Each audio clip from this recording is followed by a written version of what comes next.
আসসালামু আলাইকুম। তোমরা সবাই কেমন আছো? আমি আলহামদুলিল্লাহ ভালো আছি। আজকে আমি এই একটা নতুন রেসিপি নিয়ে আসলাম।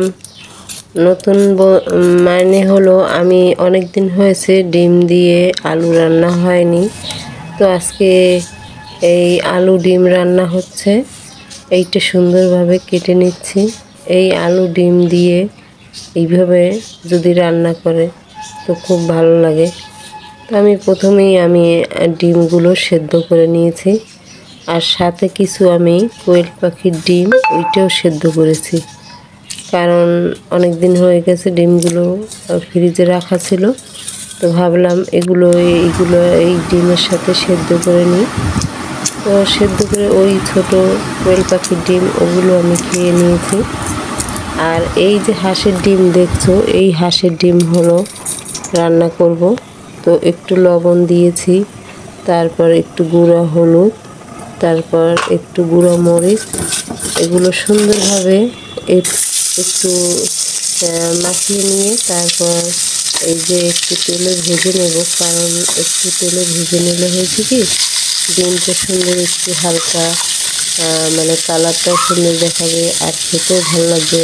আর একটু ভেজে না নিলে দেখা যায় এটা একদম নরম হয়ে থাকে।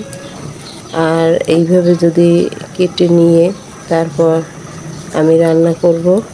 দুইটা ডিম আমি একটু মানে আস্তে রাখবো, আর তিনটে ডিম আমি একটু কেটে নেব। তারপর এই যে এখন চড়িয়ে দিয়েছি, মানে বসাই দিয়েছি রান্না।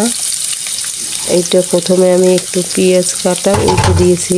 আমি সব সময় একটু পেঁয়াজ কাটা এইগুলো প্রথমে দিয়ে ভেজে নিই, কারণ ওই যে আমি মশলাটা ওইটার ভিতর আদা রসুন পেঁয়াজ ওই দুইটাই থাকে, তবে একটু রসুন আর আদা বেশি থাকে, তাই আমি ওইটা একটু কম দিই। আর পেঁয়াজ সেজন্য আমি একটু আলাদাভাবে কেটে নিয়ে ওইটা দিয়ে রান্না করি। তারপরে দিলাম এই যে পেঁয়াজ সুন্দরভাবে ভেজে নিয়ে তার ভিতরে 2 চামচ দিচ্ছি হলুদের গুঁড়া, আর 2 চামচের বেশি দিচ্ছি গুঁড়ো মরিচ। তারপর সুন্দরভাবে কষানো হয়েছে, কষায় তারপর এই যে আলু দিয়ে দিলাম, আলু দিয়েও ভালোভাবে একটু কষিয়ে নিয়েছি।